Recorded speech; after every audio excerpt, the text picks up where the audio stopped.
ዛሬ እያንዳል እየጠበቅሽ ፎቶ መቼ ይለቀቃል የት ይለቀቃል እያልሽ ማለት ነው። ልጅ እኮ ብሩክ ነው ያለማየሁ ልጅ የተግባር ሰው። ሰላም ሰላም፣ ጤና ይስጥልኝ የኔ ውድ ቤተሰቦች፣ እንደምናመሻችሁ እንደምንቆያችሁ አላሁ እግዚአብሔር ይመስገን። ሰላማችሁ ይብዛልኝ። እንግዲህ ጨረቃዎቹ እንዳያችሁት በስመ አብ በጣም በጣም ደስ የሚል እንደ ሌላ ጊዜ ነገ ሰርፕራይዝ አለ ካለ በቃ የዛኔ እንደዛ ነበረ የጠበቅን ነበር ነው። ምክንያቱም ፎቶ ይለቀቅ ነበረ። ዛሬ ስንጠብቅ የለም ስንጠብቅ የለም። ለካስ እንድታውቀው ስላልፈለግኩ ነው አለና ብሩክ ያለማየሁ ልጅ እኔ በግዴ አይ ፕራውድ ኦፍ ዩ በጣም ማለት ነው። ማርያምን በጣም ጎበዝ፣ ትችላለህ፣ ትለያለህ። ጌታን የተግባር ሰው ቃሉን በተግባር የሚፈጽም ማለት ነው። ባለፈው ቡታጅራ ላይ ቅመምዬ መኪና ሲያስለማምዷት መኪና ገዛልሻለሁ እያለ ነበረ። በኮሜንትም ያው ሁልጊዜ ትሉት አላችሁ ቤት ሲገዛላት ራሱ ሲሰራላት ራሱ መኪና ነው እያላችሁ ነበረ። ቢሆነ ሰርፕራይዝ ካለ መኪና መኪና ትላላችሁና ያው እንዳላችሁትም ልጁ አድርጎታል ማለት ነው። በጣም ደስ ይላል። ይሄ ማንነትን ማርያምን እግዚአብሔር አይቀይርብህ። እግዚአብሔር አንዳንዴ እኛ እያወቅን ገደል የምንገባ ሰዎች አለን። ኪሳችን ሞላ ሲል እያወቅን ማለት ነው ገደል እንገባለን። ስናቅ ደግሞ እኛንም የኛ የምንለው ሰውም ህዝቡንም እናስደስታለን ማለት ነው። ማርያምን አይፐራዳፊው ብሩክ ያለማየሁ ልጅ የቅመምዬ ባል ማለት ነው። እና በጣም ደስ ይላል። እንኳን ደስ አለሽ የኔ ውድ፣ እንኳን ደስ አለሽ ማርዬ። ያው እኔ ፍቅረኛሞች ሆንን ማለት ከሀሳቦች ከእቅዶች አሰናክላለሁ ማለት አይደለም። ከእናትህ እኩል መሆን አልፈልግም። እናትህ ብዙ ነገር እቅድ አለ ማድረግ የምትፈልገው ሰው አልቀበልም እያለች ነበረ። የኔ ውድ የኔ ትንሽዬ ትልቅ ማለት ነው። የኔ እናት አንቺ እኮ ህይወቱ ነሽ፣ ሚስቱ ነሽ፣ የወደፊቱ ሚስቱ ነሽ። አብራችሁ ማደግ ትችላላችሁና አሁን እንዳደረጋችሁት 2 ዓመት ድረስ አብራችሁ መጥፎንም ጥሩንም አሳልፋችሁ ለዚህ ደርሳችኋልና የኔ እናት ይገባሻል ማርዬ።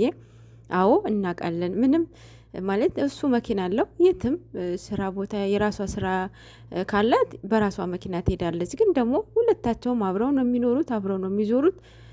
በራሱ መኪናት መሄድ ይችላሉ። ግን ደግሞ ቃል ስለገባ ነው። እኔ ያየሁትን ማየት ስላለባት እኔ ያደረኩትን እሷን ማድረግ ስለሚፈልግ አቀያየርኩት እንዴ ቃሉ። ማርያምን በጣም ትችላለህ ጌታን። ሁላችሁም ማርያምን እንደሱ አይነት ፍቅረኛ ይስጣችሁ፣ ባል ይስጣችሁ ማለት ነው። ተማሩ የቡታጅራ ዩቱበሮች። እኔማ እንደ ወንድ ራሱ አይታዩኝም የምር በስማም። አሁንማ ጭራሽ ብሶባቸዋል። ልቦና ይስጣችሁ። ሌላው ምንድነው? ትላንት ብሩክ ቅመምዬ ከኔ ለማለያት ብዙ ነገር ይጥሩ ነበረ፣ ለልጃቸው ለመዳር እያለ ነበር አይደለ? ያው እንደሰማችሁት ነው። በጣም ክፉኛ ተነስታችሁበት ነበር አይደል? ይህ 2 ወር ማለት ነው ከእዩ ጋራ ማለት ነው። ልጁ የሱ ይሁን አይሁን አላያችሁ፣ እርግጠኛ አይደላችሁ፣ አልተረጋገጠ። እሷ በሰከሳችሁ ሳክስ እሱ በጣም ክፉኛ እየሰደባችሁት ነበረ።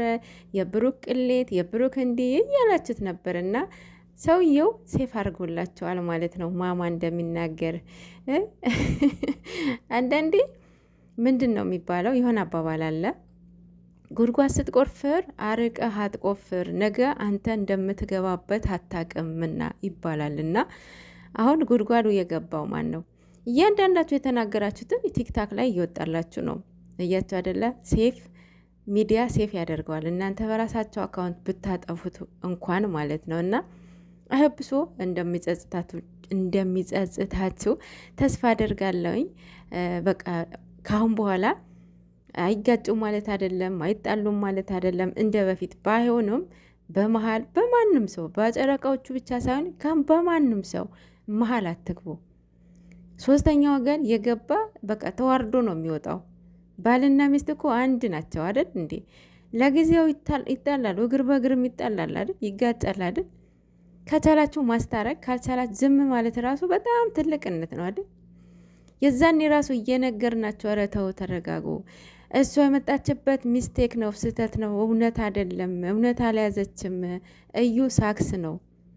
እዩ በተናገረችው በሰከሰቻችሁ ሳክስ እናንተ በቃ ሌላ ዓለም ውስጥ ገባችሁ። እርስ በራሳችሁ እየተጋጫችሁ እየተባላችሁ ምናምን ነገር እና ምንድን ነው የምናተርፈው? ስለዚህ ቆም ብለን እናስብ። አንዳንዴ የእውነት የዘራነውን እንዳናጭድ ማለት ነው። በአንዱ የመጣ ሁሉም የማዳን ቅመም ተብሎ ስራ ፈት ስራ የላቸውም እየተባለን ነው እና እንዳንሰደብ ራሳችሁን አስከብሩ። የኔ ውድ ቤተሰቦች እንኳን ደስ አላችሁ ለቅመምዬ ማለት ነው። እንግዲህ ቅመምዬ የኔ ቆንጆ ትቀበላለች አትቀበልም? ትቀበላለች እንዴ። ግን እኮ እንትን አለ አይደለም አይዲ ማለት ነው። አይዲ ብዙ ጊዜ ይወስድባታል እንድትማር ማለት ነው። እኛ ጋር እዚህ ሀገር አይደለም። እዚህ ሀገር አሁን አይዲ ሳይኖራቸው ብዙ ኪሎ ሜትር መንዳት ይችላሉ። ብዙ ኪሎ ሜትር ማለት ነው። እኛ ጋር ግን ስንት 1 ሜትር ራሱ ስንዝር አያስነዷችሁም አይደል? መምኑ ነው እኛ ጋር። እንግዲህ ቅመም የኔ ቆንጆ መንጃ ፈቃድ ተማሪ